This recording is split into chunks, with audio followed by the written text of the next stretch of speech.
On se retrouve à la gare Saint-Sauveur, c'est la braderie des enfants. Alors ici, une vingtaine d'exposants, des enfants qui se retrouvent avec leurs parents à vendre leurs jouets, leurs petits jouets, pour les remplacer. On a déjà fait un petit tour auparavant et on se rend compte d'un truc, c'est que les enfants qui vendent leurs jouets vont acheter des jouets ailleurs. Alors on va faire un petit tour, on va faire un petit tour de différents stands. Là, par exemple, ici, on a Noémie. Noémie qui vend beaucoup de Barbie, je vais vous la présenter. Vous verrez, elle est très impatiente de vous montrer ce qu'elle achète à côté des Barbies qu'elle est en train de vendre. Bonjour Noémie. Un peu intimidé. Un petit peu intimidée. Oui, un petit peu intimidé, oui. Oui. Garçon, ça va bien se passer. Explique-moi Noémie, tu vends beaucoup de Barbie, hein. T'aimais bien les Barbies auparavant? Ouais. Qu'est-ce que tu vas... T'avais un jouet tout à l'heure que tu m'as montré. C'est ça, hein? Ouais. Explique-moi, pourquoi t'aimes bien ça? Parce qu'on peut inventer plein d'histoires avec. Inventer plein d'histoires avec. Et donc, est-ce que tu vends tous tes jouets ici pour en acheter d'autres? Pour en acheter plein? Ouais. Oui. Et qu'est-ce que... Est-ce que t'es un petit peu triste de te débarrasser de tous tes Barbies? Bah au début oui, mais après on s'y fait. Ton papa me disait tout à l'heure que tu cachais des petits jouets. Est-ce que t'as pas envie de les prendre? Lesquels? Bah je sais pas, il y en a plein. Enfin, genre... Des peignes de Barbie, elle a récupéré quelques pet shops, elle a récupéré quelques jouets au fur et à mesure qu'on les mettait dans les caisses. Elle voulait en garder quelques-uns. Mais c'est vrai qu'on a vraiment beaucoup de choses. En fait, on accumule énormément de choses, mine de rien, dans la maison. Donc il faut faire de la place à un moment donné. Il ne faudra pas en racheter autant que t'en as vendu, hein. Et justement, c'était lequel que tu voulais absolument garder? Tu t'es dit au final, il faut que je le garde. Bah je sais pas, il y avait quelques peluches parce que je voulais pas m'en séparer parce que je dormais avec. Tu dormais avec et tu vas les garder du coup? Ouais. Bah t'as raison, il faut tout le temps garder ces peluches. Mais tu vas te faire des sous au moins quand tu vas revendre tout ça. Ouais. Ouais, c'est bien. Tu vas pouvoir acheter plein de nouveaux jouets. Bon, les Noémie, je te laisse marchander un petit peu. T'es forte en marchandage du coup Ouais. Est-ce qu'il y a des gens qui viennent et disent voilà, je vais vendre mon objet 5 euros. Ils disent non, moi je veux bien te l'acheter pour 3 euros. Est-ce que tu te laisses faire? Bah ça dépend parce qu'il faut savoir s'arrêter à certains prix. Bah t'as bien raison en tout cas. Bon Noémie, je te laisse, je te souhaite de belles ventes. On va continuer à se balader un petit peu, merci monsieur. On va continuer un petit peu à se balader dans les stands. Comme vous le voyez, il y en a vraiment pour tous, de tous les âges. Vraiment des enfants un peu de partout, c'est des enfants lillois. Donc en fait il y a une demande qui a été effectuée de la part des parents pour pouvoir s'installer ici. Ça se passe que aujourd'hui, donc si vous voulez venir avec vos enfants, vous ne pourrez pas le faire demain malheureusement. Mais c'est déjà pas mal, donc comme vous pouvez le voir, il y a quand même beaucoup de monde qui arrive ici. C'est vraiment un stand qui est fait pour les enfants, pour les familles, pour que vous puissiez acheter un maximum de jouets.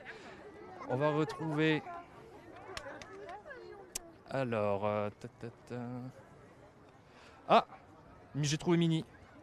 Mini. Bonjour. Bonjour Mini. Vous êtes la maman. Alors rappelez-moi le prénom de votre fille. Luna. Luna. Alors, Luna, elle est un petit peu stressée, non? Elle n'a pas envie de passer à la télévision. Pas trop? C'est votre frère? Non. Oh. Non, c'est son meilleur ami. Son meilleur ami. Oh, d'accord. Depuis la maternelle. Depuis la maternelle. Expliquez-moi un petit peu, qu'est-ce que votre fille elle a décidé de vendre aujourd'hui? Alors, elle a décidé de vendre tous les jouets qu'elle garde depuis 10 ans. Parce que là, elle est un petit peu grande maintenant. Et éventuellement, avec l'argent récolté, se racheter un nouveau téléphone. Se racheter un nouveau téléphone. Ouais. Qui prendra beaucoup moins de place. Et à votre avis, combien d'argent vous comptez gagner ici avec tout ça? Bah, on espère faire 100 ou 200 euros peut-être.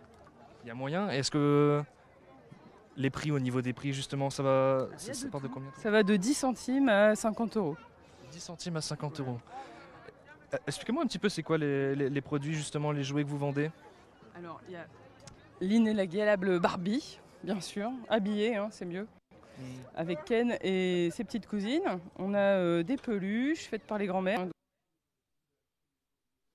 Et après, plein de jeux de société. On a déjà quand même vendu pas mal de choses depuis 8 heures. Vous avez déjà vendu beaucoup? Bah, les livres, ça marche toujours très très bien et les jeux de société aussi. D'accord. Je vois qu'il y a quand même des jouets un petit peu particuliers. Expliquez-moi, ce sont quoi les... Par la grand-mère, donc c'est unique au monde. Ils sont uniques. Ils sont un petit peu bizarres, mais ils sont uniques au monde. Et vous comptez vendre les doudous de votre grand... Bah oui, de parce votre maman? que elle s'en sert plus et il n'y a plus de petits dans la famille, donc c'est elle qui a décidé de tout ce qu'elle voulait vendre. On l'a pas obligée. Et elle n'a pas de regrets jusqu'à maintenant et pas d'objet que... Aucun. Aucun regret. Aucun regret. C'est le téléphone qui compte, hein, on est d'accord. On est d'accord. Expliquez-moi un petit peu comment ça s'est passé du coup pour Eh bah, commencer cette moi, c'est la première année que je fais la braderie des enfants. Je suis lilloise, j'ai toujours fait la braderie depuis que je suis petite, donc j'ai 48 ans. Et j'avoue que depuis 2 ans, j'ai des voisins qui la faisaient et ils m'ont tous dit que c'était chouette, très chouette. Et c'était très simple, j'ai réservé sur le site de la mairie. J'ai reçu par mail la confirmation avant de partir en vacances en plus, donc c'était parfait. Et puis ce matin, on est arrivé, on a pu rentrer la voiture en plus, c'était prévu, s'installer royalement, tranquille, avant 8 h. Et en plus, ce qui est génial ici, c'est que c'est un endroit préservé que tout le monde connaît. Ouais, j'imagine. N'importe qui peut pas rentrer. Donc c'est bien, oui, j'ai vu qu'il y a des portiques de sécurité en tout cas. Bon, je vous remercie Dorothée, je vous souhaite de belles ventes. On va en conclure ici. En tout cas, voilà, si vous venez venir à la braderie des enfants, n'oubliez pas que ça se passera uniquement aujourd'hui. Et on a vraiment pour tous les âges, pour tous les enfants.